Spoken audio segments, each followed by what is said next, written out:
सभी को मेरा नमस्कार। स्वागत है आप सभी को आज के क्लास में। आज हम लोग प्राइमरी हेल्थ केयर का आगे का क्वेश्चन देखेंगे। इसका अभी तक हम लोगों का 3 लेक्चर हुआ है और इसमें हम लोग सारे क्वेश्चन में एक्सप्लेनेशन के साथ आगे बढ़ रहे हैं। जहाँ पर भी ज़रूरत होते हैं एक्सप्लेन करने का, वहाँ पर एक एक पॉइंट को हम समझाते हुए चलते हैं, क्योंकि जो समझे रहिएगा ना वही आपको एग्ज़ाम में काम आते हैं। आप पढ़ने के लिए तो आप खुद से भी क्वेश्चन पढ़ सकते हैं, लेकिन चीज़ों को समझना और उसको समझकर एग्ज़ाम में एनालाइज करना, क्योंकि समझा हुआ चीज़ ही एग्ज़ाम में रहता है। जब ऐसे आप टेस्ट देने जाते हैं तब भी आप कुछ सवाल भूल जाते हैं। जो माइंड में रहता है वो ज़्यादा बार पढ़ा हुआ रहता है वही, या जो समझा हुआ रहता है वही, और एग्ज़ाम में तो उससे भी ज़्यादा प्रेशर रहता है। तो उस समय आपका समझा हुआ ही चीज़ें काम आता है। इसलिए हम सारे क्वेश्चन को समझाते हुए चलते हैं। जहाँ पर भी समझाते हैं वहाँ पर ध्यानपूर्वक पूरी माइंड खोल कर पूरी उसी पर कंसंट्रेट करके समझिएगा, तभी आपका एग्ज़ाम निकलेगा। आप कंपटीशन एग्ज़ाम की तैयारी कर रहे हैं, कंपटीशन एग्ज़ाम में प्रॉपर तैयारी करना पड़ता है अच्छे से, तभी कंपटीशन एग्ज़ाम जाके निकलता है। और जो भी कैंडिडेट अभी तक क्लास नहीं ज्वाइन किया है और बीटीएससी के इंतज़ार में बैठे हैं, उन सारे कैंडिडेट को एक बार फिर से कहना चाह रहे हैं कि आप लोगों का वो डेट जो आज इंतज़ार कर रहे थे फिर बढ़ गया। अब अक्टूबर में मान के चलिए, दुर्गा पूजा के बाद मिला है 15 अक्टूबर को डेट। अब दुर्गा पूजा के बाद मिला है तो बीच में दिवाली है, तो दिवाली छठ के बाद अब सुनवाई होगा। इससे पहले आप जो बहाली नई रिक्वायरमेंट को लेकर अक्टूबर में जो आवेदन होंगे उसमें कहें ना आप जॉब ले लीजिएगा, एग्ज़ाम निकाल लीजिएगा, तो आपको रहेगा ना कि हमको एक जॉब हाथ में है। आप खुशी खुशी छठ पूजा मनाइएगा। इसलिए ज़रूर अपने पढ़ाई पर ध्यान दीजिए और इस नंबर पर कॉल करके व्हाट्सअप करके क्लास में जुड़ जाइए 70 50 87 29 96। इससे आपको बेनिफिट क्या होंगे, सारे नोट्स मिल जाएंगे, जो भी क्वेश्चन आने वाले हैं, क्लासेस डेली मिलेंगे 6 से 7। उसके बाद आपको ग्रुप डिस्कशन मिलेगा, जहाँ पर आपको सारे टॉपिक का सारे पॉइंट का डिस्कस होते हैं। टेस्ट सीरीज मिलेंगे। इतने सारे कुछ आपको एक जगह मिल रहे हैं, तो आप क्यों इतना अच्छा अपॉर्चुनिटी को अपने जॉब के लिए मिस कर रहे हैं। तो चलिए आज के क्लास के हम लोग कंटिन्यू करते हैं। 30 नंबर क्वेश्चन से स्टार्ट करते हैं, क्योंकि वहाँ तक हम लोग कवर कर चुके थे। तो हम लोग को यहाँ से क्वेश्चन स्टार्ट करते हैं, और यहाँ पर थोड़ा एक पॉइंट हम और आपको बताएंगे कि सांस को छोड़ते समय गैसों की प्रतिशत क्या रहती है। मतलब कि आपको हमने बताया है, लगभग 2 बार बता चुके हैं, आज फिर एक बार बता देते हैं कि हम लोग जब सांस लेते हैं तो कौन कौन से गैस को सांस लेते हैं और कौन कौन से गैस छोड़ते हैं। ऑब्वियसली जो भी गैस हम अंदर लेंगे सांस के जरिए से वही हम छोड़ेंगे, तो किसका कितना परसेंट रहता है वो देख ले। तो मेनली हम लोग तीन गैस लेते हैं। पहला हो गया क्या, ऑक्सीजन, और दूसरा हो गया क्या, CO2, और तीसरा क्या हो गया, नाइट्रोजन, N2। ये कितना होता है, तो 21% लेते हैं।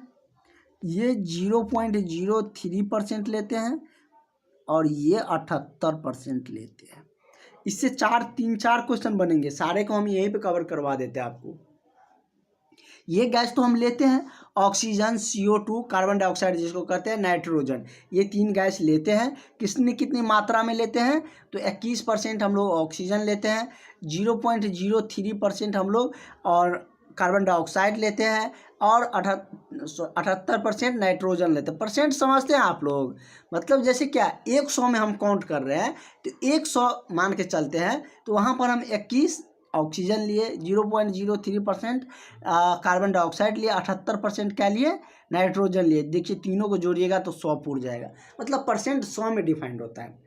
तो वही यदि हम छोड़ने की बात करें तो छोड़ते समय क्या करते हैं, हम लोग कुछ ऑक्सीजन रख लेते हैं, क्योंकि हमारे शरीर में ऑक्सीजन की ज़रूरत पड़ती है, क्योंकि ऑक्सीजन ही हमारे शरीर में ब्लड में मिलकर उसको क्या कहते हैं, शुद्धिकरण करते हैं ब्लड को। और ये होता कहाँ है, ये किसके द्वारा होता है, तो ये फेफड़ा का काम होता है। फेफड़ा का काम होता है कि हीमोग्लोबिन या रक्त में क्या करता है, तो ऑक्सीजन को मिला देता है। ऑक्सीजन को मिला देता है, वहीं पर क्या होता है, फेफड़ा में ही, फेफड़ा के जरिए ही रक्त का शुद्धिकरण भी होता है। इसलिए हम लोग ऑक्सीजन छोड़ते समय, सांस छोड़ते समय 3 या 4% रख लेते हैं, मतलब 4% मार के चलिए 17% छोड़ते हैं। ठीक है, यहाँ पर 16 लिखा है, वही 16-17% छोड़ते हैं। उसके बाद और जो 4% हम रखे थे ऑक्सीजन, वही हम छोड़ देते हैं। कितना? 4% हम कार्बन डाइऑक्साइड बढ़ा देते हैं, ठीक ना, छोड़ते समय। क्योंकि हम 100% लिए थे, 100% छोड़ेंगे, क्योंकि जितना हम लोग मतलब सांस में जितना गैस लेते हैं उतना ही छोड़ते हैं, और जितना हम लोग 1 मिनट में सांस लेते हैं उतना ही छोड़ते भी हैं। ये भी बात ध्यान में रखिएगा। और नाइट्रोजन ज्यों का त्यों रह जाता है। 78% लेते हैं, 78% छोड़ते हैं। तो नाइट्रोजन से एक और क्वेश्चन बनते हैं कि कौन सा ऐसा गैस है जो कि हम लोग सांस के द्वारा अपरिवर्तित रहता है, जितना लेते हैं उतना ही छोड़ते हैं। तो कौन है? नाइट्रोजन। बाकी दोनों में तो परिवर्तन देखने को मिले, लेकिन नाइट्रोजन में कोई परिवर्तन नहीं हुआ है। तो इसका करेक्ट आंसर क्या हो जाएगा? तो सांस छोड़ते समय हम किस गैसों के प्रतिशत क्या रहती है? तो कार्बन डाइऑक्साइड 4%, नाइट्रोजन 78, ऑक्सीजन 16। तो इसका करेक्ट आंसर क्या हो जाएगा? उपयुक्त तीनों। तो correct answer option number D है। अगला है कि शोषण ऊर्जा कौन सी ऊर्जा का उदाहरण है? जब हम सांस लेते हैं तो यह किस तरीके का ऊर्जा है? गति ऊर्जा, स्थिति ऊर्जा, रासायनिक ऊर्जा या यांत्रिक ऊर्जा? इसको इंग्लिश में आप लोग जानते होंगे, इसको काइनेटिक एनर्जी बोलते हैं। इसको क्या करते हैं? इसको हम लोग पोटेंशियल एनर्जी कहते हैं, पोटेंशियल एनर्जी। इसको केमिकल एनर्जी। इसको क्या करते हैं? Mechanical energy. तो मैकेनिकल और तो ये तो मतलब क्या करता है कि ये तो जनित्र सब में लगा रहता है, जो कि इलेक्ट्रिसिटी के लिए प्रोवाइड करने के लिए होते थे। ये तो होगा नहीं। काइनेटिक ऊर्जा भी नहीं होगा, पोटेंशियल भी नहीं होगा, रासायनिक ऊर्जा होंगे। क्योंकि यही मतलब क्या होता है कि शोषण क्रिया में हमारे शरीर का ऊर्जा का जो उदाहरण होता है, मतलब किस रूप में होते हैं? तो रासायनिक ऊर्जा। क्योंकि हमारे शरीर में क्या है? ऑक्सीजन, नाइट्रोजन, ये सब क्या है? रसायन के फॉर्म में ही रिएक्शन करेंगे, तो रासायनिक ऊर्जा होगा। इस तरीके से सोच सकते हैं, ठीक ना। ये सब प्रोसेस कहाँ पर होता है? Oxygen, nitrogen, carbon dioxide, CO2, ये सब अभिक्रिया कहाँ करता है? रसायन के अंतर्गत ही आते हैं। ये सब तो फिजिक्स के पार्ट हो गए। तो यही हो जाएगा। इस तरीके से सोच के आप लोग पढ़े रहिएगा, तो आप एग्ज़ाम में कभी कंफ्यूज मत करिएगा, और एग्ज़ाम में आप करेक्ट आंसर, सही आंसर करके आइएगा। ये सब टॉपिक इजी टॉपिक है। इस सब टॉपिक से आप क्वेश्चन को मिस बिल्कुल भी नहीं कर सकते हैं, क्योंकि इजी टॉपिक से आप मिस करते हैं तो आपका रैंक बहुत नीचे आ जाएगा, और उससे सिलेक्शन नहीं होगा, आपका मेरिट लिस्ट नहीं बनेगा। तो आप जब मेरिट नहीं बनेगा तो जॉब होगा ही नहीं। इसका करेक्ट आंसर क्या हो जाएगा? ऑप्शन नंबर आपका सी सही हो जाएगा। नेक्स्ट क्वेश्चन की तरफ बढ़ते हैं हम लोग। कह रहे हैं निम्न में से कौन द्वितीय शोषण का अंग है? द्वितीयक शोषण का अंग कौन है? पहला तो नाक हो गया। द्वितीयक में कौन आ जाता है? तो मुख आ जाता है। जब आप लोग प्रमुख क्या है? प्रमुख शोषण अंग तो नाक ही है ना हम लोग का। मतलब कि हम लोग जनरली नाक से ही सांस लेते हैं, तो प्रथम तो नाक को लेंगे। लेकिन कभी कभी आप सर्दी या कुछ ऐसे रीजन आ जाते हैं, नाक जब थोड़ा जाम हो जाता है, उससे जितने हमारे शरीर में सांस की ज़रूरत होती है उतना नहीं ले पाते हैं, तो मुंह खोलने का भी प्रयास करते हैं और मुंह से भी लेने का प्रयास करते हैं। तो ये मतलब क्या होता है? द्वितीयक शोषण अंग माना जाता है। क्या है? द्वितीय मतलब ये प्रमुख नहीं है, लेकिन इससे भी हम लोग सांस लेते हैं। तो द्वितीयक शोषण जो अंग है वो किसको माना जाता है? तो मुख को माना जाता है, मतलब मुंह को माना जाता है। तो करेक्ट आंसर आपका ऑप्शन नंबर बी हो जाएगा। ग्रास नली, ये सब तो भोजन पचाने के, ये श्वास नली से सांस जाता है अंदर। सारे ऑप्शन को भी हम एक्सप्लेन करते हुए चलेंगे, आपको कहीं कोई दिक्कत नहीं रहेंगे। देखिए वो जो पॉइंट बताए उसी से आपको क्वेश्चन फिर आ गया।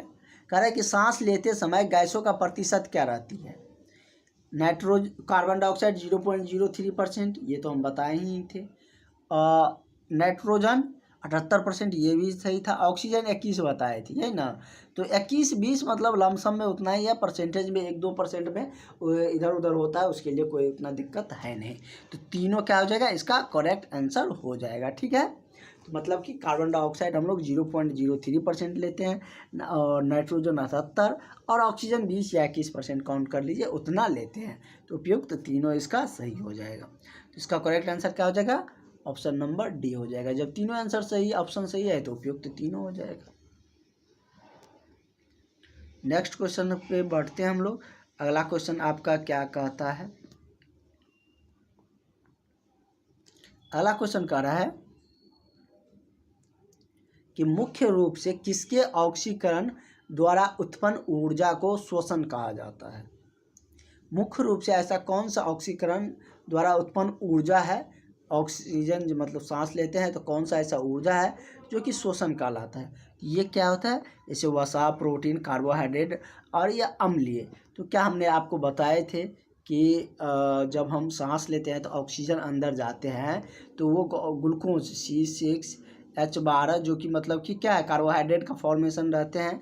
ग्लूकोज C6H12O6 ग्लूकोज को ऑक्सीजन जाके तोड़ देता है किस में, तो CO2 और क्या चीज़, CO2 N2 H2O into 686 calorie ऊर्जा में तोड़ देता है। मतलब क्या, तो ऑक्सीजन हमारे शरीर में जाकर उत्पन्न कौन सी ऊर्जा करता है, मतलब कि कार्बोहाइड्रेट का जो फॉर्म है उसको मुख्य रूप से ऑक्सीकरण करके ऊर्जा का फॉर्मेशन करते हैं। श्वसन के दौरान यही ऊर्जा फॉर्मेशन करते हैं। तो करेक्ट आंसर क्या हो जाएगा, ऑप्शन नंबर आपका B/C हो जाएगा, कार्बोहाइड्रेट।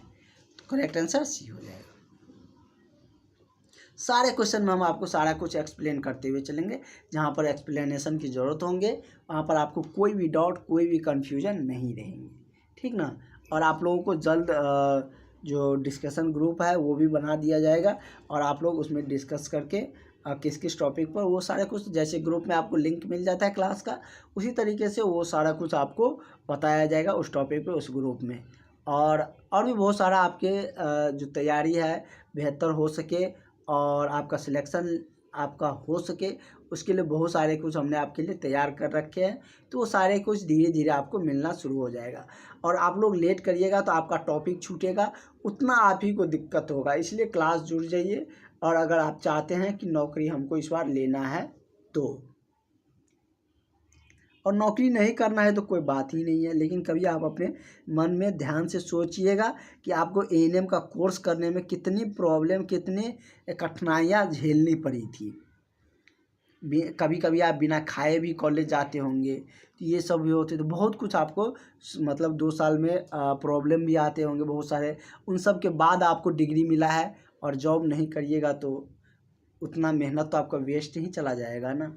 थोड़ा सा जब इतना मेहनत किए हैं, इंटर किए, उसके बाद बहुत सारे ग्रेजुएशन भी किए हैं, उसके बाद आपने A&M का डिग्री किए हैं, GNM किए हुए हैं, तो इतना मेहनत करने के बाद थोड़ा सा और मेहनत करके आप क्यों न सेटल हो जाए। उतना मेहनत को बेकार तो जाना अच्छा बात नहीं है, क्योंकि जब उतना कर लिए हैं और लास्ट पॉइंट पे आकर हम मेहनत नहीं कर रहे हैं तो उतना मेहनत तो बेकार ही चल जाएगा। क्योंकि आपको कहावत पता है कि अंत भला तो सब भला। आपने इतने दिन क्या किया, कोई मतलब नहीं है। आप सिलेक्शन ले लिए तो आपको मतलब सब मानेगा कि नहीं ये पढ़ते थे, पढ़ती थी, इसीलिए इनका सिलेक्शन हुआ है। क्योंकि अंतिम जो होता है ना वही सब देखते हैं कि अंत में आपने क्या किए। अगर आप कितना भी पढ़ लिए, कुछ भी किए, पढ़ाई के दौरान बहुत पढ़े, बहुत पढ़ाकू अभ्यर्थी थे, यदि आपको जॉब नहीं लगते हैं तो कहेगा, जो आपके साथ रहेंगे वो कहेंगे कि पढ़ता था, या स्ट्रैटेजी ठीक नहीं था, ये ठीक नहीं था, या कहेंगे कोई पढ़ता नहीं था वैसे ही कॉलेज जाती थी। तो ये सब मत किसी के मुंह से सुनने के लिए आप लोग हो, इसलिए आप लोग जल्द से जल्द जॉब ले लें, क्योंकि सरकार आपको अपॉर्चुनिटी दे रही है और इसके लिए आपकी क्लासेज भी चल रहे हैं, तो मिस बिल्कुल भी नहीं करिए। कह रहा है कि मानव में विश्राम अवस्था में ज्वारीय जो आयतन है वो कितना होता है। तो विश्राम की अवस्था में जो ज्वारीय आयतन होता है वो कितना होता है, तो 0.5 लीटर होता है। कितना होता है, तो 0.5 लीटर होता है, ठीक है। तो करेक्ट आंसर आपका ऑप्शन नंबर डी हो जाएगा। आज ज़्यादा क्वेश्चन देखना है, इसीलिए ज़्यादा बहस नहीं क्लास में, स्पेशली हम लोग जहाँ पे एक्सप्लेन की ज़रूरत होंगे वहाँ पर हम बताएंगे ही, उसके लिए आप लोग घबराइएगा नहीं। लेकिन हम लोग क्वेश्चन भी आज ज़्यादा देखेंगे। कह रहा है कि निमोनिया के दौरान संक्रमण कहाँ होता है, तो श्वास नली में तो होता नहीं है। इसके लिए हमने आपको बताए थे कि निमोनिया जो होते हैं कैसे होते हैं, किस रीजन से होते हैं, कहाँ पर होते हैं, ये सब हमने आपको पिछले क्लास में बहुत ही डिटेल्स में हमने आपको बताए थे। एक बार और फिर से हम आपको बता देते हैं। जैसे क्या होता है कि एक ब्रांची होते हैं, क्या है, ये ब्रांची मान लीजिए, ये ब्रांची है, इससे क्या जुड़ा रहता है, तो एलुवियल जुड़ा रहता है, दोनों साइड रहता है। ऐसे कैसे कैसे आकृति रहता है, ऐसे रहता है, गोला गोला है, आप लोग बनाते होंगे ना, ऐसे रहता है, ऐसे रहता है। इसी में क्या होता है कि ये अगर जाम हो जाता है ना, इसमें सांस जब लेते हैं, ये इसमें गैसों का आदान प्रदान होता है, इसके ज़रिए इसमें जाते हैं, गैस का आदान प्रदान होता है। अगर ये जाम हो जाता है ना तो निमोनिया हो जाता है। यह कुपी, जिसको क्या कहेंगे, कुपिकाओ कहेंगे। तो कुपिकाओ यदि संक्रमित हो जाए या जाम हो जाए तो उससे क्या होता है, निमोनिया होता है। तो करेक्ट आंसर तो यही हो जाएगा। इससे और क्या फॉर्मेशन होता है, क्या क्या बीमारी होती है, क्या क्या क्वेश्चन बन सकते हैं। अगर इसमें छिद्र हो जाए तो टीबी हो जाता है। क्या हो जाता है, टीबी होता है, बी नहीं होता है, टीबी हो जाता है। वही यदि इस पर छिद्र होने के बाद इस पर बलगम जम जाता है, बलगम जैसे ब्रेड सब पर नहीं जम जाता, उसी तरीके से बलगम यदि जम जाए तो वह क्या होता है, दम्मा का रूप ले लेता है। क्या चीज़ का, दम्मा का रूप ले लेता है।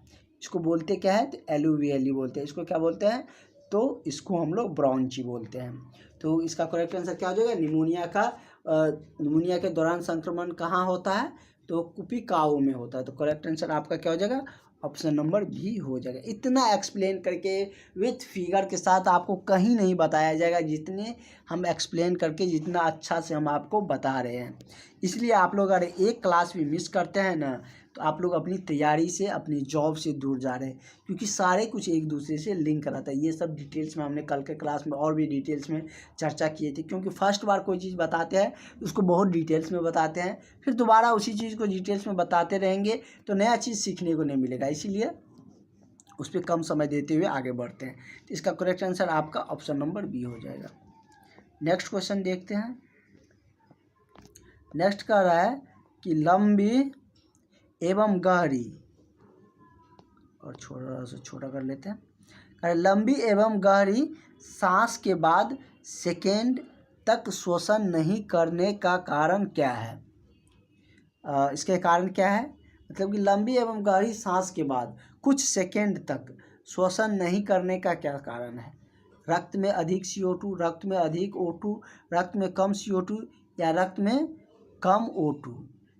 तो अधिक देर मतलब कि हम लोग लंबी और गहरी सांस के बाद हम लोग कुछ सेकेंड तक श्वसन नहीं करने का यही कारण होता है कि रक्त में क्या होता है, तो कम हो जाता है क्या चीज़, तो CO2 कम हो जाता है। क्योंकि CO2 भी है, क्योंकि अगर हम लंबी एवं गहरी सांस लेते हैं तो ज़्यादातर हम लोग क्या, ऑक्सीजन को ज़्यादा मात्रा में लेते हैं। तो इससे क्या होंगे, अगर ऑक्सीजन जहाँ पर कार्बन डाइऑक्साइड है वहाँ पर ये सब भरेंगे, ऑक्सीजन नाइट्रोजन सब जाके, तो अब ये इसलिए है कि उसकी मात्रा कम होंगे। तो क्या हो जाता है, तो रक्त में CO2 की मात्रा क्या हो जाता है, कम हो जाता है। अगर लंबी गहरी सांस लेते हैं तो ऑक्सीजन की मात्रा बढ़ेंगे। तो करेक्ट आंसर क्या हो जाएगा, ऑप्शन नंबर आपका सी हो जाएगा। ठीक है, रीजन क्या है बता दिए हम आपको। अगला क्वेश्चन क्या कर रहा है, ये विसरण विधि हम आपको बताए भी थे। श्वास की वह प्रक्रिया जिसके दौरान गैस रुधिर में, रुधिर मतलब क्या, रुधिर को ही रक्त भी कहते हैं। क्या कहते हैं, रक्त, ब्लड जिसको आप लोग इंग्लिश में कहते हैं ब्लड, ये सब क्या है, मतलब कि ब्लड ही है, रक्त ही है। कह रहे श्वसन की क्रिया जिसके दौरान गैसों रुधिर में प्रवेश करती है एवं छोड़ी जाती है, तो वह प्रक्रिया क्या कहलाता है, प्रवेश करती है एवं छोड़ी जाती है, तो उसको विसरण कहते हैं। क्या कहते हैं, उस प्रक्रिया को हम लोग विसरण प्रक्रिया कहते हैं। इसका करेक्ट आंसर आपका ऑप्शन नंबर ए सही हो जाएगा। अगला है कि सल की उपकला किसमें पाई जाती है, वायुनाल में, फेफड़ा में, वक्ष गुहा में या वायु कोश में। तो ये किस में पाया जाता है, तो सल की उपकला वायु कोश में पाया जाता है। किस में पाया जाता है, तो वायु कोश में सल की उपकला पाए जाते हैं। ये कह रहा है कि डायफ्राम कहाँ उपस्थित होता है। हमने डायफ्राम से रिगार्डिंग भी हमने आपको बताए थे कि डायफ्राम क्या है। डायफ्राम मतलब कि एक गुंबादार क्या होता है, पेशीय होता है। वह मतलब कि वक्ष गुहा के नीचे एवं उदर गुहा के ऊपर रहता है, मतलब पेट से ऊपर रहता है डायफ्राम। मतलब कि डायफ्राम की संरचना कैसे रहती है, जैसे क्या ये मतलब कि स्पाइनल कॉर्ड हो गया, ऐसे ऐसे रहता है ना, स्पाइनल कॉर्ड हो गया, इससे ऐसे ऐसे बना रहता है ना, जैसे आप कभी खस्सी उसी का मीट खाए होंगे तो ये इस आकार का रहता है ना, तो ये क्या होता है, डायफ्राम होता है। डायफ्राम होता है, इसमें बहुत सारा चीज़ अटैच रहता है और भी बहुत सारा चीज़ रहते हैं। यहाँ पर बहुत सारा चीज़ है, इसके नीचे क्या रहता है, उदर रहता है, पेट रहता है, और इसके ऊपर क्या रहता है, वक्ष गुहा रहता है ये वाला। और ये क्या करता है, ये मतलब कि निःशोषण में काम करता है, मतलब गैस छोड़ने में ये अहम भूमिका निभाती है। लेकिन इसमें एक और बात है जहाँ से आप लोगों को क्वेश्चन फ्रेम किए जाएंगे कि ये गर्भवती जब महिला धारण करती है, जब कोई भी गर्भवती महिला है तो उसमें निःशोषण का, गैस छोड़ने का, गैस बाहर निकालने में डायफ्राम महत्वपूर्ण भूमिका नहीं निभाती है। जब गर्भवती धारण कर लेती है तो गैस को निकालने में, निःशोषण करने में, बाह्य शोषण करने में यह अहम भूमिका नहीं निभाती है। नहीं तो ऐसे यदि नॉर्मल है, यदि गर्भवती नहीं है तो उसमें मतलब कि ये महत्वपूर्ण भूमिका निभाती है गैस को बाहर करने में या निःशोषण या बाह्य शोषण की प्रक्रिया में। ठीक है, तो ये तीनों चीज़ आप समझ गए, इससे कोई भी क्वेश्चन पूछेंगे तो आप बना सकती है। डायफ्राम अवस्थित होता है कहाँ, वक्ष गुहा के ऊपर, ये तो गलत है, वक्ष गुहा के नीचे रहते हैं। वक्ष गुहा के बीच में, ये भी गलत है। वक्ष गुहा के निचले सतह पर तो नीचे रहता है, ये तो सही है। वक्ष गुहा के नीचे रहता है, उदर वाले से, उदर से ऊपर रहते हैं। ठीक ना, तो ये इसका करेक्ट आंसर आपका ऑप्शन नंबर सी हो जाएगा।